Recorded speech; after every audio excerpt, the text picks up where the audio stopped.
One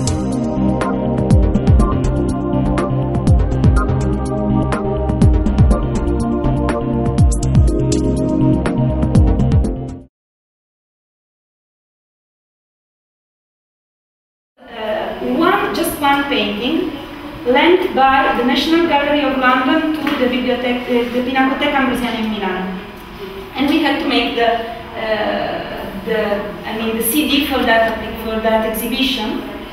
And we had that's why we began. We had just 1 month, and we said in 1 month we can't possibly make a sort of catalog or a very organized application. We have to make something different. What can we do in 1 month? And we said we can raise curiosity.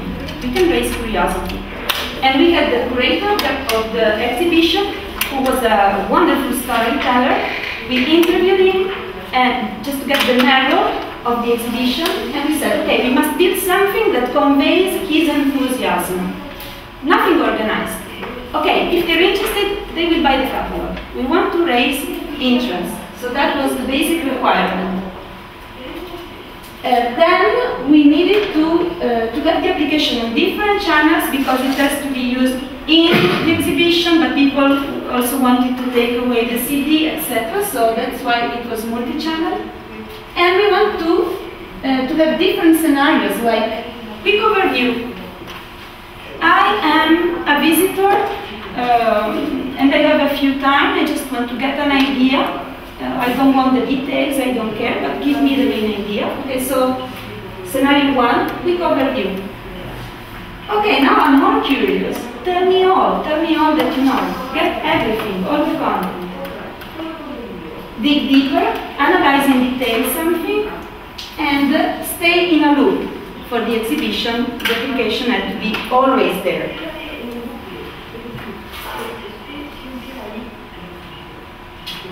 Okay, so you remember the 4 elements of the instant multimedia: design, workflow, content, technology. So this is the first, the design. The design is very simple. We are a school of design, and this is the simplest design we've ever developed in our own life. Big theme. Split into topics. Each topic split into a set of subtopics, and each of these items is composed, as you've seen, by an audio, a visual communication, and a text on demand. More simple than that, it's impossible. And the ways of using it: short navigation, get an overview, tap, tap, tap, tap, tap, automatically. Get everything. Like a snake, you get everything. You select what you want. You can manually select whatever you're interested in. Stay in a loop. You can decide to put all these in loop mode.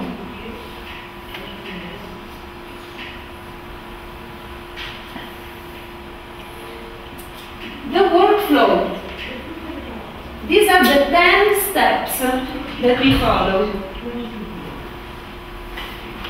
First of all, we have to focus on the idea, of course, because you have to decide what you want to convey. Just to make a concrete example, the exhibition Enigma Helvetia.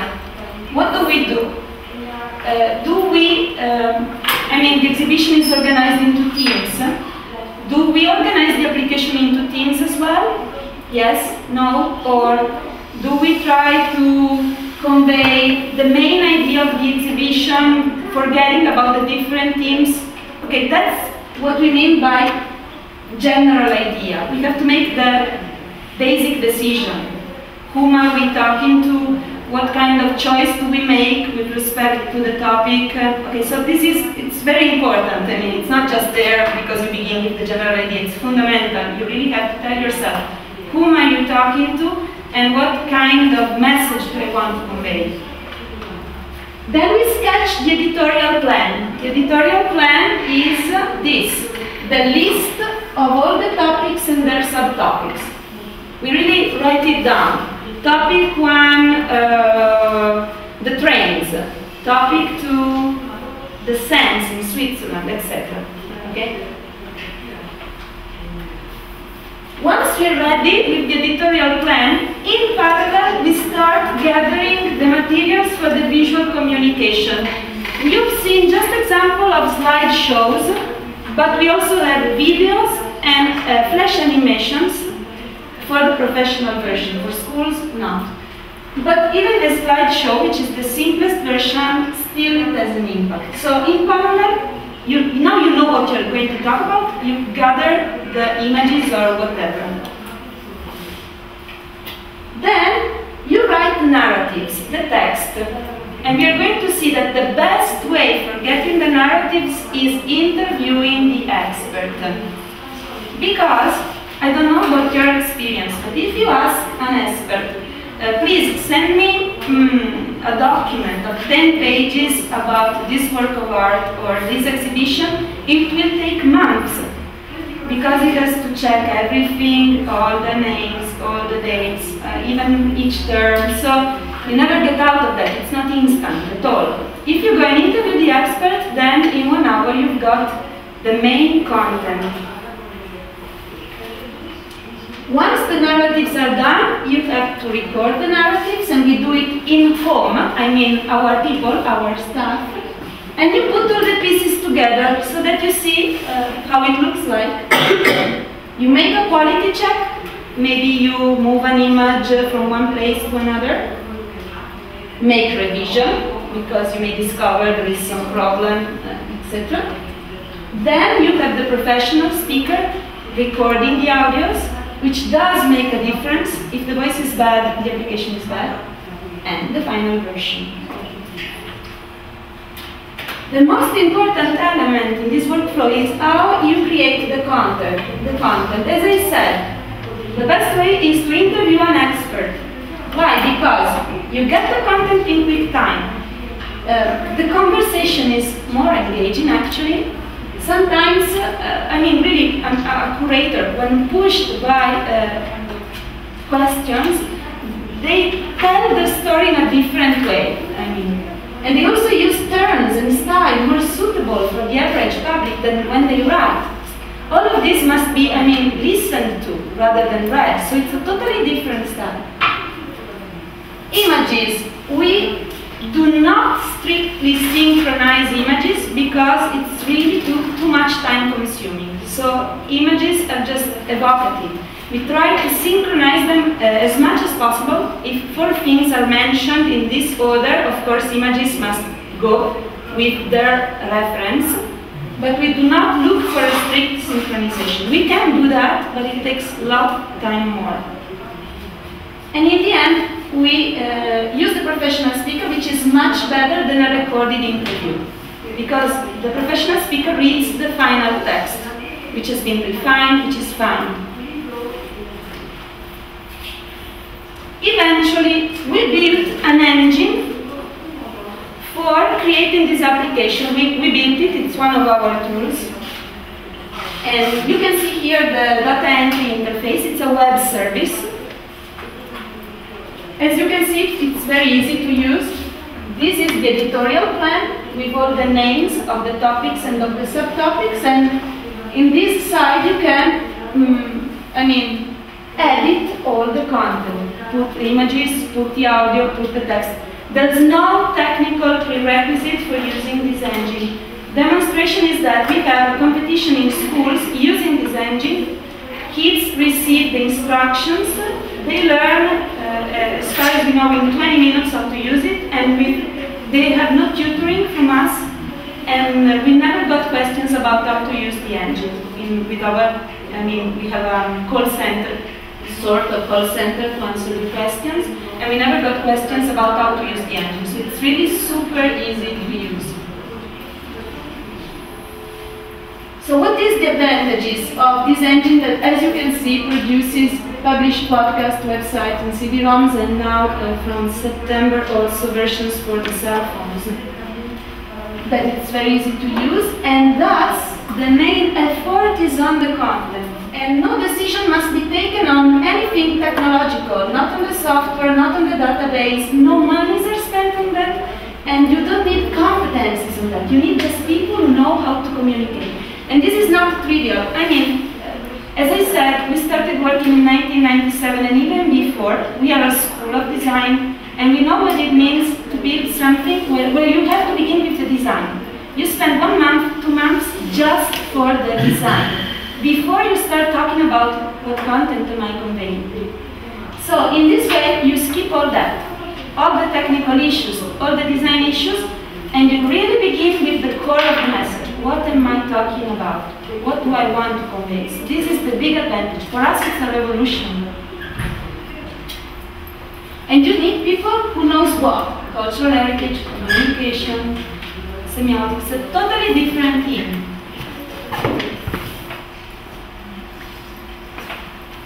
Okay, so we are trying to answer now, because we've built, as I said, 30 applications like this. We are trying to answer, do they work? The question, do they work? We all think they are so cute, but you know, in Italy we say that every, how do you call it? Bug? The little insect, bug? In Naples we say that every bug looks nice to his own mother. I don't know if you have in Spain anything like that, but so, you know, this is our bug, we're so proud of it, and how nice applications we make, and they're really nice. But now we have the doubt, do they really work? Do people like them? And so, we have just started this user study related to the application I've shown you. There are copies of the applications that I've shown you, by the way. Please, please, please take them, because they're heavy and I don't want to bring them back to Italy if you need to make presents for your friends. And the curator of that exhibition is a wonderful person, because he likes us, and he gave us all his mailing list of friends of the museum. And he said, do what you want. And so we tried to answer this research question. Does the application act as a stimulus for visiting the exhibition? Does the application help to better understand the exhibition before and after the visit? We know we have many more questions. We want to address them. Like, for example, after 1 month, what do you remember of the application? What do you remember of the exhibition after 2 months? We are, going on with this, but we've begun. The user study is still going on, because the exhibition is on.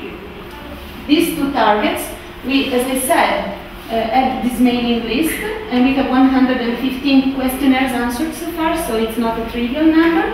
And we also went there on site to interview the visitors, and we have 45 questionnaires answered so far, so numbers start being interesting. And these are the very preliminary results. The first one, well, they are art lovers because they answer to a question stating that they visit more than 6 exhibitions per year, so they can be defined as art lovers. And you see, a lot of them has used the application between 5 to 20 minutes, or even more than 20 minutes, which is a success for us, because it means they visited probably most part of the application. Because the application lasts about, let's say, 8 minutes, the short navigation, and the whole half an hour, 20 minutes, something like that. So it's a good success. 63.6 of those who had not yet visited the exhibition said that now their interest to go and visit the exhibition has risen, which is a very good result. And also, we are very satisfied about this, because they say they have a better understanding the exhibition. And since they are art lovers, sophisticated users, this is really a good answer. The overall opinion, they are satisfied. So, results are comforting. Okay, my very last topic is the instant multimedia schools. If you still have some minutes of patience. We launched a competition in Italian schools from year 2006, because we said, okay, the engine is so easy to use. Why don't we let schools use it? And we asked kids to produce applications about their own local culture. In the first year, we addressed only high school students, and we made an experiment with an elementary class. We discovered that the elementary class worked much better than the high school students, and then in the second year we opened the competition to any school grades, and we got a much better answer from elementary kids. Really much more creative, actually, to speak the truth.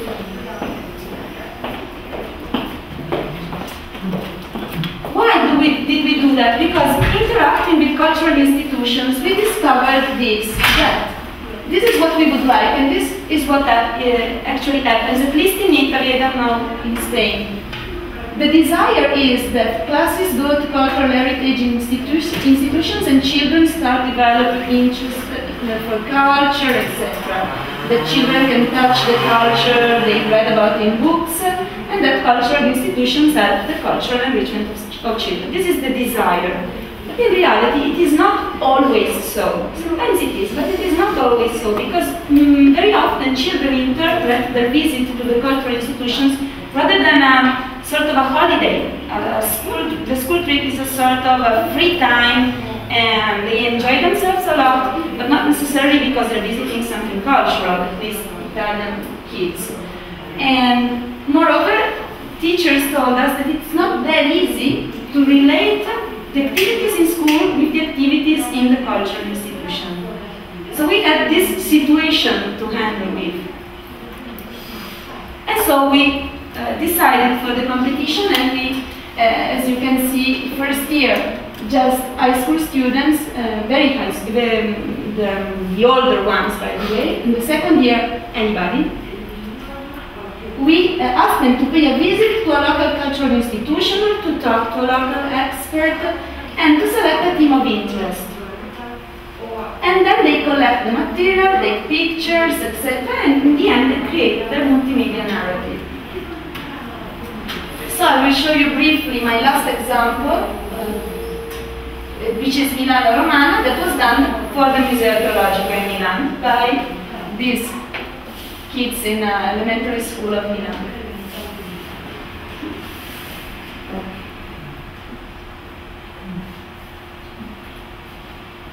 Just a second that I have to put this.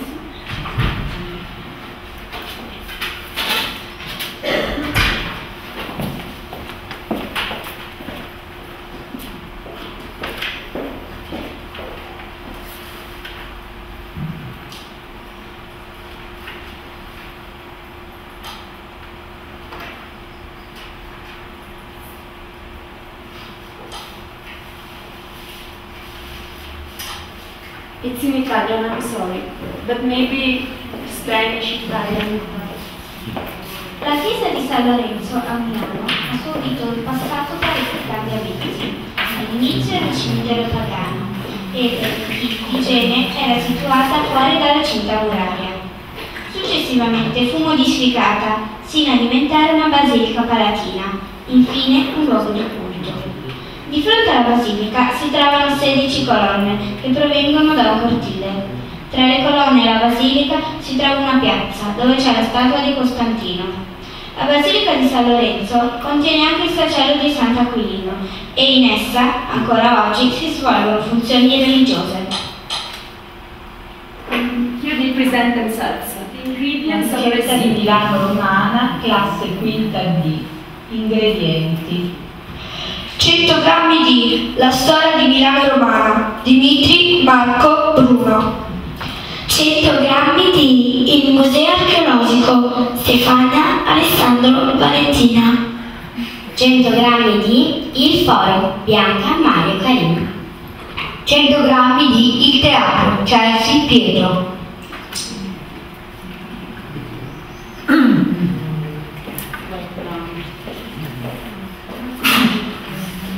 So as you can see, they were even more creative than we thought, because they went around the town and took pictures themselves. The pictures are by them, most of them. They looked for images in Google. When they couldn't find the pictures, they went around and took the pictures. When they couldn't even take the pictures, they made drawings by themselves and scanned them. The teachers were amazed, actually, in the end.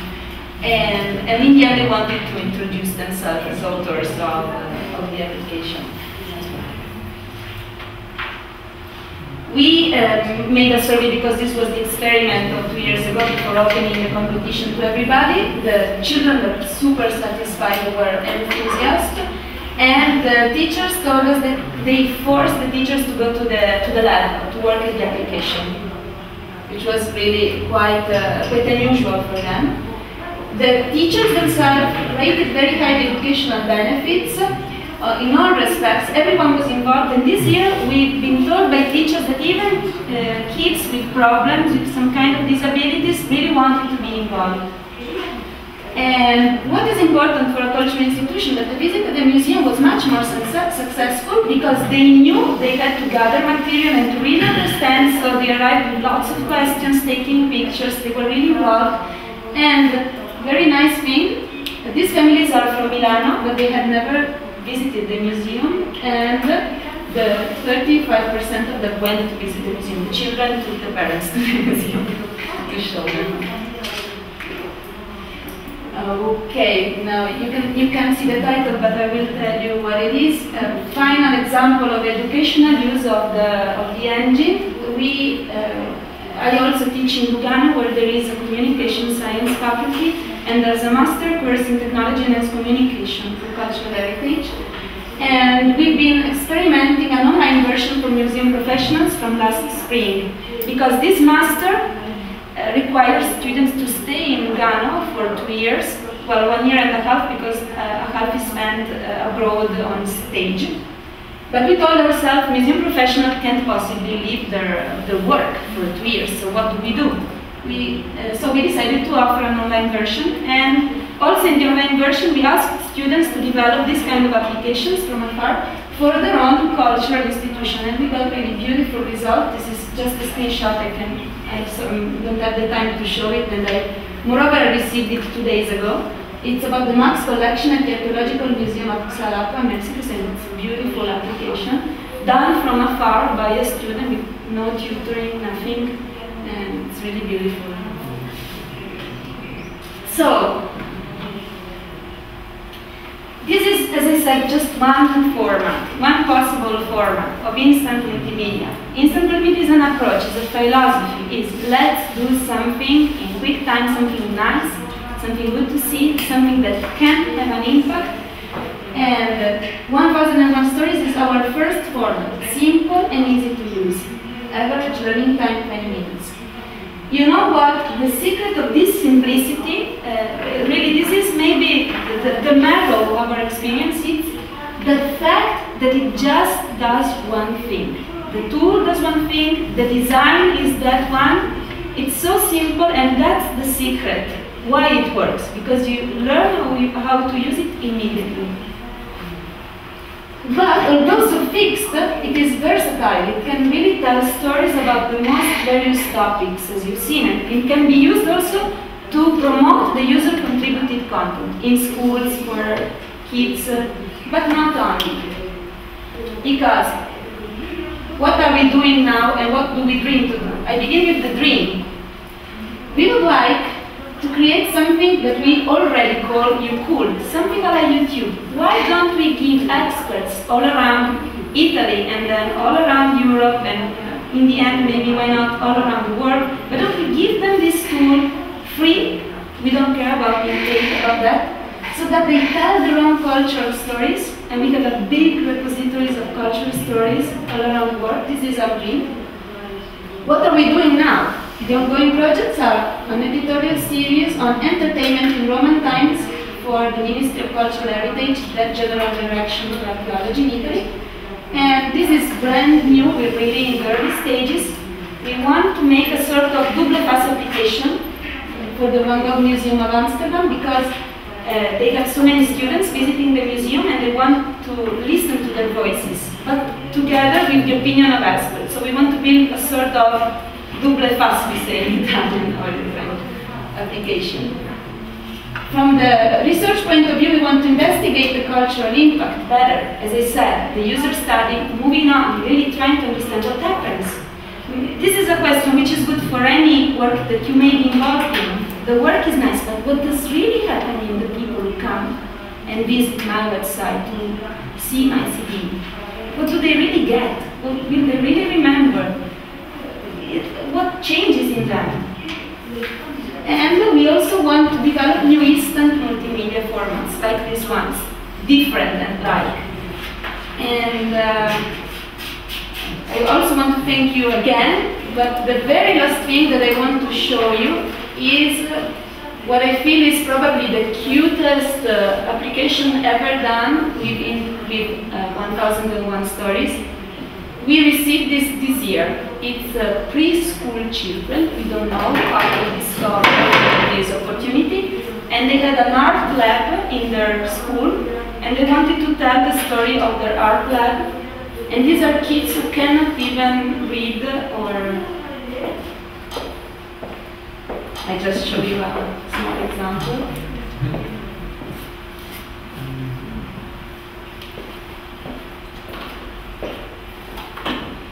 È stato bello lavorare con il sasso e sgocciolare con la pittura. È stato bello trasformare questi sassi in cose bellissime. E siamo contenti a farvi vedere sassi nei nostri lavori in questo libro multimediale. Okay, so I'm done. Could we see your email? Sorry, we didn't. Sure.